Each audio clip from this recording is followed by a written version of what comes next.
திருத்தணி முருகன் கோவிலில் சாமி தரிசனத்திற்கு நீண்ட நேரம் காத்திருந்து தரிசனம் செய்து வரும் பக்தர்கள். திருவள்ளூர் மாவட்டம் திருத்தணி சுப்பிரமணிய சுவாமி திருக்கோவில் முருகப்பெருமானின் பிரசித்தி பெற்ற 5ஆம் படை திருக்கோவிலாகும். இந்த திருக்கோவிலில் இன்று அதிகாலை மூலவர் முருகப்பெருமானுக்கு அபிஷேகம் ஆராதனைகள் நடைபெற்று தங்க ஆபரணம் தங்கவேலுடன் சாற்றப்பட்டு மூலவர் முருகப்பெருமான் பக்தர்களுக்கு காட்சியளித்தார். இதேபோல் உற்சவர் முருகப்பெருமான் வெள்ளிக்கவச அலங்காரத்தில் பக்தர்களுக்கு காட்சியளித்தார். இன்று ஞாயிற்றுக்கிழமை தினம் மற்றும் கோடை விடுமுறை என்பதாலும் அதிகளவு திருமண நிகழ்ச்சிகள் மலைக்கோவிலில் நடைபெற்றதாலும் ஆந்திரா, கர்நாடகா மற்றும் தமிழகத்தின் பல்வேறு மாவட்டங்களில் இருந்து சாமி தரிசனத்திற்கு பக்தர்கள் குவிந்த வண்ணம் வருகின்றனர்.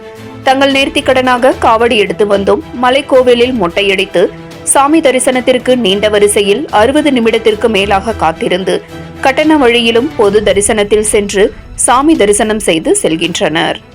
7 Green நியூஸ் செய்திகளுக்காக திருத்தணி செய்தியாளர் மணிகண்டன்.